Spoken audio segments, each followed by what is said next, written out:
Hello, hello.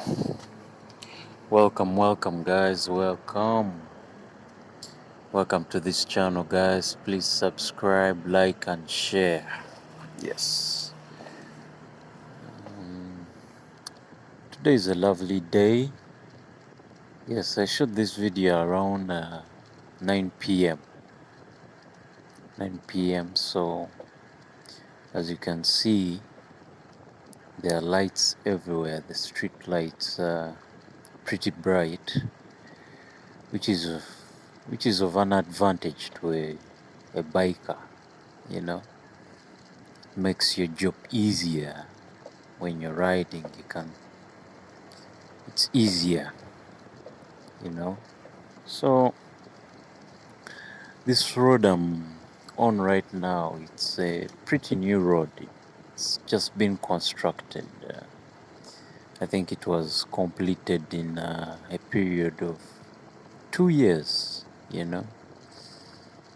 And as I was riding, I was wondering, there's some things that fascinate me, you know, when I'm riding on such roads. I wonder what's wrong with Africa, because in African countries, when you find a road like this, it takes like 5 years to get completed. You understand? So it fascinates me. And to make matters worse, particularly in Uganda, you know, roads like these are paid double the price or triple the price, and yet we have all the materials, the sand, the rocks, all the materials are there. So they get these multinational companies, they award them with the contracts, they give them a tender of like 5 years to complete the whole thing. At times they build these roads on loans, they build road tolls. These road tolls, they collect money from commuters, for a period of 10, 20 years, 25 years, These roads come with no street lights, no traffic lights, no signage at all. It fascinates me a lot, how things are done in Africa and other countries. Countries like this, like Qatar, very strict, They have a sense of ownership, the way they do their things. Standard, man, standard. So, when you're on a road like this, you feel proud, You say, man, I wish my country could do better, in terms of service delivery and all that, So it's mind blowing, mind blowing, you know. Because we have everything. We have all the materials back at home in Africa, you know. Most African countries are the same. So most people are going to say, I know people say, the Arab countries, they have oil, they have the money. It's true they have the oil, but there are some countries in Africa that have oil, but don't have such infrastructure, Like I grew up here in Nigeria, they have oil in the Niger Delta and all that. You only hear conflicts there, It's just now that the constructing their own refinery, Before they didn't have it, Things like that, I think we are still in Africa, still under the white man's rule. Let me say that, They gave us independence, but on paper we are still under shackles. You understand? There are many dynamics. You may say we are still under the influence of the Europeans, the British, the Americans, all those type of people.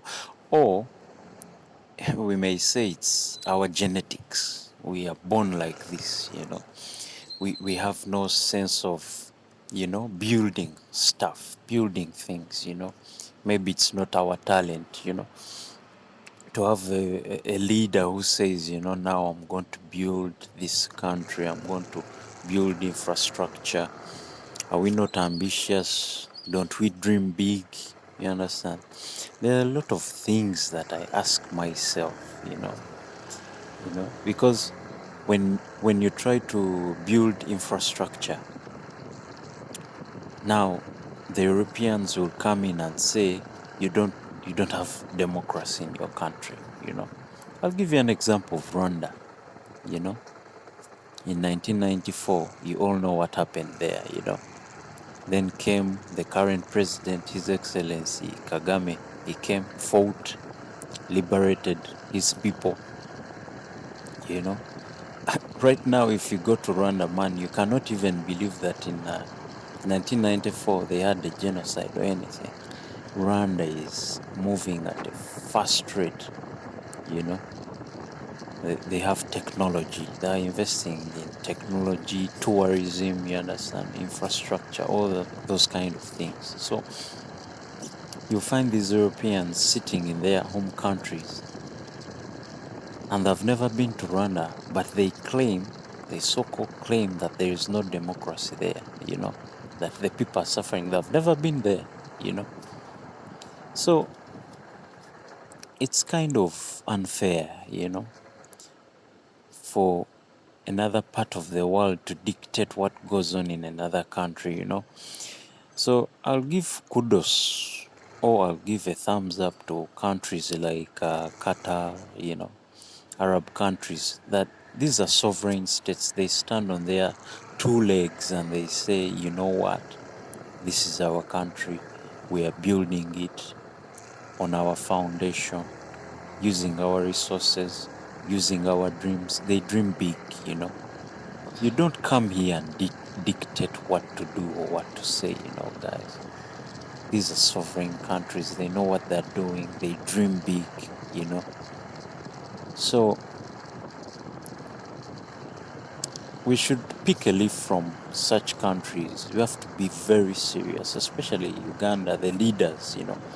We should have big dreams, because we have the resources, we have the oil, we have the minerals, we have everything. So I really wonder. Yeah, and another thing, I think exposure. In Uganda, we lack exposure. Even traveling out of your country, that alone is like sitting in class for about 10 years. You learn a lot of stuff in a short time. So it would be better if more people could go out of the country. When you go out of your country, you know what are your strengths and weakness as a nation. You learn a lot of things. So, and it's better after some time, you being in the diaspora, you go back home, you bring your expertise back home. You understand? Anyway, that's it for today, man. Subscribe, like, and share this channel, man. I'm bringing more videos, guys. Please subscribe. Till next time, man. Peace out.